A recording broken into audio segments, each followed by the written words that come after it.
Welcome everyone to the podcast. Thank you so much for joining me. As always, I'm happy to have you here and I'm really excited to dive into this really neat discussion.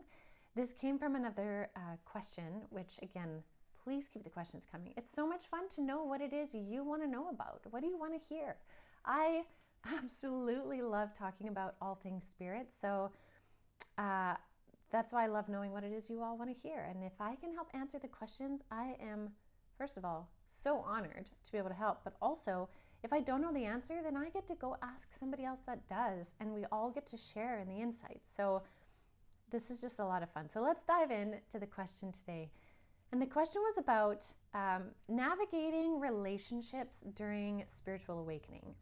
So to go into a little bit more detail, the question was about when you start to awaken to spirit and you're starting to open to the concepts of ascension and different ways of thinking and spiritual energetic practices and the value of meditation and spirit guides and connecting into spirit guides and all of that, when you start to see that as a truth and see that as part of your reality, but the people around you maybe don't, how do you navigate that? How do you navigate, maybe you're in a relationship with somebody and they don't understand a lick of what you're talking about. And then there becomes this polarizing energy between the two of you. Do you hide what it is you feel or know or see? Or do you try to convince them of what you know or see? This is a very, very, very common situation with people. And especially within the last 10 years or so, I would say, about the last 10 years, this situation has become more and more common. And it's really nice that people are actually starting to talk about it now because there is a big shift that's happening. And I'll tell you why, and then we'll get into the specifics. So the generations on our planet right now, for the last couple generations, let's say the last 20 years, well, we could debate. It could be a little bit longer, but this pocket of generations has really been about the transformation. Those that came in before, say before my era, those that came in before were really helping to set the stage for remembering what our spiritual journeys were, remembering what really matters, what the energetics are all about, and being at one with nature and, meditating and that being okay. I remember when I was younger, most parents that I knew of didn't talk about that. And I remember there was the odd parent in my classrooms, some kid's parent who would seem a little bit more kind of granola, for lack of a better word, or more connected or more hippie-like. And it was misunderstood, but they were really connecting into the energetics. They were laying the foundation of what would come next. And what came next was generation before me, my generation, the generation after, and it filters both ways a little bit farther, right? But this next, this kind of next wave of volunteers, if we want to call that, light workers, star seeds that came in to be the transformation era. Okay, and that's what's been happening a lot, and it's been very highlighted in the last decade and a bit, is this transformation. So people that came in onto this planet thinking a certain way, raised in a certain way, believing in let's say, a linear way of doing things, to then reach young adulthood, and start thinking wait a minute, something is totally different. Right? At some point in everybody's lives, things start to crack open a little bit now, no matter what age you are. But in this era, this energetic wave of consciousness, it's cracking people open. And so in this transformation era, it's kind of been a challenge because the era before was kind of about just either being an oddball, sticking out, being an outlier, or hiding it. Okay? Then this era came and it was this push to ask questions and question more and not just accept what is, but then there was also another half that was totally rooted in what is. So it created this really big kind of polarity and duality. And so what a lot of people are maneuvering right now is this polarity and duality. But what's amazing is we're starting to see this next wave after us kids that are being born now, kids in the last couple, I don't know, maybe a decade and a half being born, are coming in with a higher consciousness, where they're not coming in to be the transformation. They're coming in to be the new already, the new energetic, the new consciousness already. They don't need to go through the transformation. These kids are already talking about emotions and feelings in a totally different way, right? So there's these like waves of volunteers coming in, but for the most part right now, a lot of people that are in their adult years right now are in the transformation phase. They are the transformers. And so this is what we're talking about. This is where the challenges have been, because navigating relationships in the time in which it starts to crack open for you is quite difficult, because we can no longer hide it. The energies are way too strong. We can't hide it. But we can't always just speak freely like the newer generations can, because not everyone has the same ears to hear it or eyes to see it, which is okay, but it just doesn't make it easy. So within this question that was asked, one part of the question, because there was a couple in there, but one part of the question was, as you start to awaken and say you're with a partner, how do you deal with the fact that your partner doesn't see, hear, feel, or understand what you do? And should you try to convince them? Now, that's exactly what I did. When I started really like not being able to hide what was happening and I had to look into it, I was with my husband already. We weren't married yet. We were together for a long time before we got married. And when things started to happen and I would start to know things and I didn't understand why I knew things, it got really uncomfortable and really scary. And I was wanting to prove to him what was happening, but to him what he saw was this person that he loved dearly was just totally changing and was talking about things that he could not grasp because it was not in his wheelhouse at the time. And I felt like I had to prove it to him. I had to convince him and almost like bring him into my world so he could see that I'm not crazy, because essentially to me it would validate to me that I was not crazy. But really what needed to happen was I needed to just focus on my journey and learn what I needed to learn and let him come to it in his own time. It's that whole idea of like, you be you, and those that are connected to you that want to be around in your energy will follow with you, will be with you. And so eventually with my husband and I, he was able to be like, you know what, I don't see what you see. But I understand it's really important to you. So I will support you while you're figuring this out, right? That's kind of where it started. And then over time, enough things started to happen that I would, mention this or that. I didn't tell him all of the things all the time because that would be overwhelming. But I would say things and then the things would happen.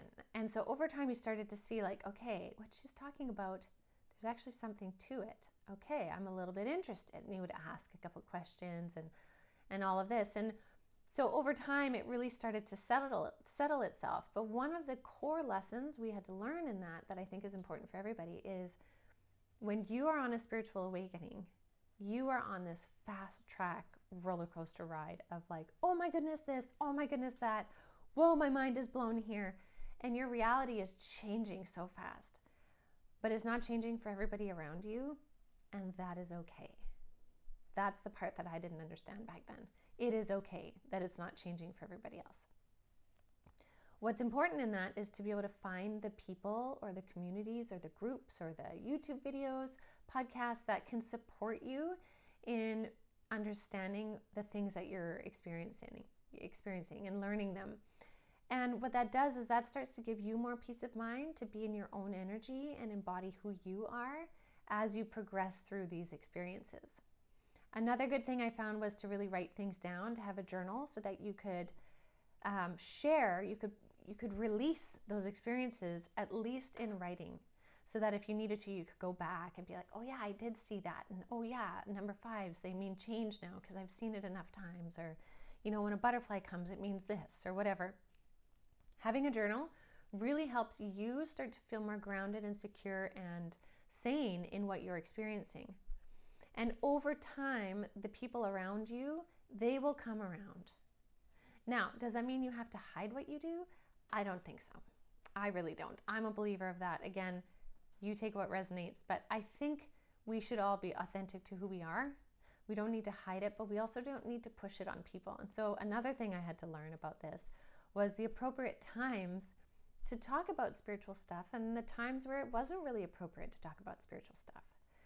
Because it is real in my life, yes, it's important, but it doesn't mean it is for everybody. So it's kind of like the idea of reading the room.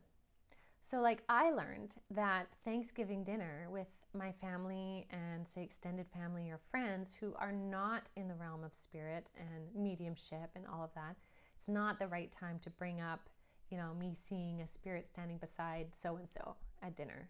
It's not the appropriate time, right? There are appropriate times for it, and there's times where we just read the room and be in the energy of the room. And there's a certain surrender that comes with that. But what really helped me, which Spirit said, was the important thing to do right now is to meet people where they're at. And so if you look at it this way, if you know the complex strategies of algebra, but you're trying to talk to a kid in grade 2 about math, you wouldn't dream of trying to give them complex problems in algebra. Like you just wouldn't. They don't have the consciousness to be able to understand it. So you just wouldn't. You read the room. Where's the room at? The room is working on like long division maybe, right? So the same thing goes for spiritual things. You can still have friendships and close bonds with people that don't have to be deeply steeped in spiritual, but you can still have really loving, respecting relationships by meeting them where they're at. And when you know that, then you can be in a more peaceful energy when you're interacting with them. Right? Like you could test the waters a little bit. You could say, hey, I got some new tarot cards. And if their eyes glaze over, you're like, okay, cool. So yeah, they're really cool. They're pretty. The artwork is nice. And then you move on to the next conversation. Whereas if they're like, oh, really? I heard about tarot. It's really interesting. Well, then you can go down that rabbit hole of that conversation with them. But it's okay if you can't. Okay? It's okay. We can still have those relationships. Now, the time in which I think those relationships aren't helping is if somebody has a huge fear energy about what spirituality is, and they are trying to kind of prevent you from your exploration in it because of their fear. I think at that point, there are certain boundaries that likely need to be put in place because their fear is their fear. It's not your fear. And for them to place their fear on you is not really fair. What's actually needed is for them to look into why are they afraid in the first place? What about this scares them so much? And if it's a religious upbringing, then maybe they could be willing to just, kind of call it as it is. They have their religious belief. You have your spiritual belief. You both believe in something different, but you just kind of leave it at the door then at that point, right? You don't really bring it up. We can choose to have the kinds of relationships we want based on what it is we're wanting from the relationship. So we need to come to that relationship with real clarity about what we're wanting from it. And sometimes you might find you desire a really deeply spiritual relationship with somebody, but they don't have the capacity. It's not in their life plan. It is not in their wheelhouse. So to continually want that from them will only lead to disappointment. Whereas if you can start to value the other things they may bring to you, maybe you end up having a really fun sport type relationship where you don't talk about spiritual stuff, but you play racquetball and you play tennis and you go for runs and you challenge each other in fitness. And maybe that becomes really beautiful and bountiful for what it is, but it doesn't have to touch the spiritual realm. Because sometimes what happens is when we come into spiritual awakening, we are completely and utterly absorbed in it. Trust me, I've been there. And that's normal. But we also have to remember our very humanness. We are also human. So what happens in the spiritual journey is often it blows open, we get completely absorbed in it, tons of spirit communication, and then it like shuts off. And then we think, oh my God, spirit left me. Or, oh my gosh, I made this all up. And that's not the case at all. Anytime spirit gets really quiet with you is usually because you need to integrate back into your humanness. You need to go play some sports. You need to go talk about the hockey game. You need to talk about the next movie that's out. Like you need to be human again. You need to interact in relationships, not just spirit, because we came here to have a conscious human experience, not to have a strictly spiritual experience where we're up in the clouds all the time. We have human bodies for a reason. And sometimes that's a hard thing to remember when we're flying high with the spiritual energetics. Is that like a lot of people feel like, oh, I don't want to be on this planet anymore. I don't want to be here. Why did I choose this body? It's like, well, your soul did choose to come in here. So there's work that you need to do as the human, but you can do that and walk both worlds of your humanity and your spirituality. So that's something to consider. And again, I mention all of these things because I've been there. Like I truly have. So I say this with a lot of love and grace and compassion. Now, in terms of when you're trying to, because there will be situations where you're trying to convince somebody of the validity of either what you're doing, if you're doing mediumship and people are like, that's just crazy, you're making it up. You can choose to walk away from that, or you can choose to stand up for yourself too. And one thing that I find really helpful in that is rather than telling people stuff, well, this is how this is, that creates arguments. I love to leave people with questions. Ask them questions. And so an example is, I know when I've talked about ETs, especially in the beginning when I talked about ETs with people before it was more mainstream, I would say, it's okay if you don't understand or you don't believe in galactic life forms. That's okay. But my question for you would be, do you think out of all the millions and billions of planets that there are out in the galaxies beyond even our Milky Way galaxy, do you think that we are the only inhabited planet out of billions of planets to have life on it? The mathematical probability of that is pretty low. And I would leave them with that thought, right? Because you're giving them a thought to ponder rather than saying, aliens are real, ETs are real, I talk to them. Like, they're just like, I can't even. But if you leave them with that thought, or you leave them with pieces that kind of blend 3D reality with a 5D thought, that's powerful, right? Another one would be like, if spirit's like, well, or if people are like, how do you even talk to spirit? Like, how do you see them? Like, what does that even mean? What, you raise your vibration? Like, what is that? What is raising vibration? And it's like, okay, well, if you remember in grade 8 science, our science teachers told us that all matter in our reality vibrates, right? So the table is vibrating matter, and the pencil you're holding is vibrating matter, and your body is really actually vibrating matter within a third dimensional frequency. Now, if you can raise your consciousness to vibrate at a higher dimensional frequency than what it is just in 3D, you can see worlds that are beyond.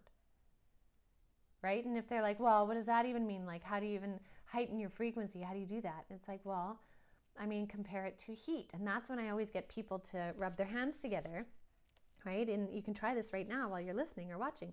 If you put your hands together in like a prayer position and you rub your hands together back and forth, you're creating heat, right? You're creating heat, friction. But what happens is after you rub them and you start to slowly pull them apart and then slowly push them back together again, you start to feel a pressure energy in between your hands. And what's happened is you've heated up the particles and they're vibrating at a faster rate so that you can feel a presence of energy, but you can't see it. Right? And so again, you can give a practical explanation for some of the spiritual things that are happening, that sometimes those things can help people kind of open their mind to something more, open their mind to a spiritual thought or idea. So I find leading with questions is often very helpful and not overwhelming people.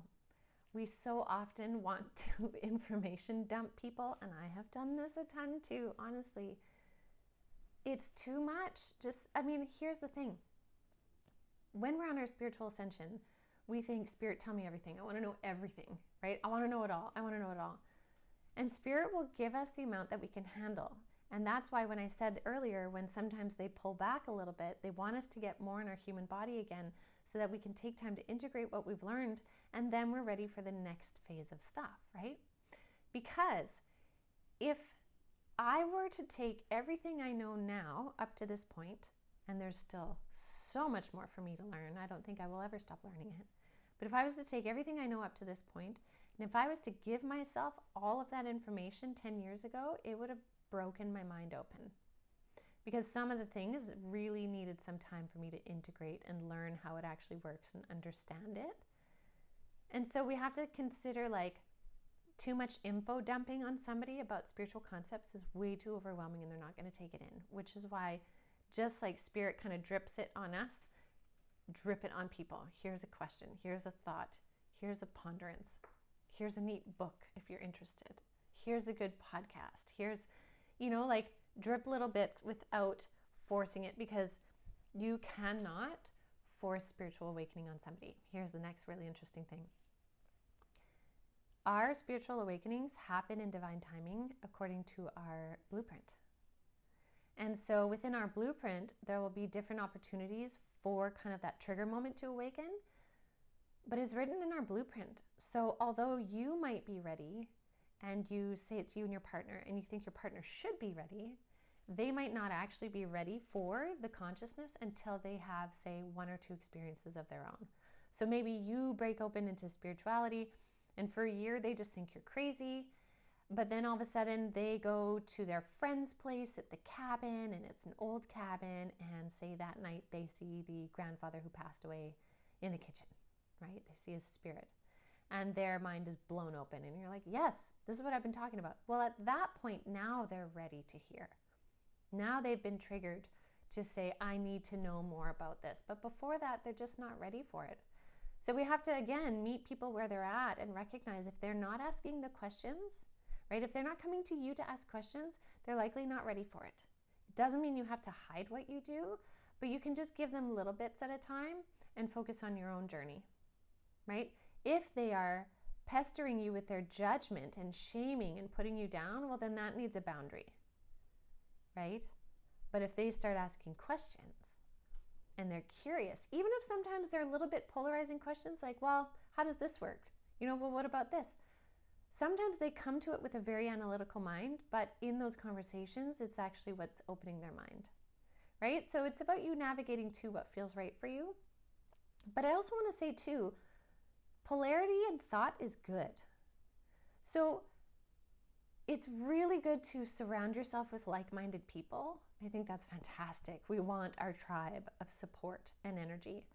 It's nice to be around like-minded people. I love that I have several friends that are mediums and intuitives. I love it. I also love, though, that I have friends that are not in that world at all, that I have the opportunity to talk about other things with, that I can go play sports with or go dance with or, do other more human things with, because it helps me be human. It's also good to kind of check in with sometimes with where the collective is on, what are people thinking these days? What do people think about galactics these days? People talk about it? Are they interested? I've really noticed how throughout my journey, what was very taboo to talk about before within spirituality is now becoming more kind of common conversation. You go to a party and people are talking about, oh, I had a reading with a medium and they said this and this, or, oh, I keep having these intuitive dreams. Like the conversation is really shifting now. So coming back to the idea of being this wave of transformers, a lot has been transformed. And when I ask Spirit about it, they say the energetics in the collective right now are hugely transformed. We've created a really neat kind of tipping point of consciousness. So it's going in a really good direction. It's not done yet, but there's a big momentum swing that has happened, which has shifted several different timelines. So it's moving in a good direction, but we need to, as those that are kind of at the forefront of this, or kind of, moving with this wave, holding the consciousness, all of you listening to this, those of you watching this, we need to lead this energy with grace and with compassion and with meeting others where they're at. They will come to asking the questions when the time is right. And so with all of that being said, then, what's most important for you on your journey as you awaken is for you to honor you. It's important to, ponder what is it that you need in your journey to help you feel fulfilled? Do you need to explore stuff? Do you need to, take a sacred journey to Egypt or Tibet or who knows where?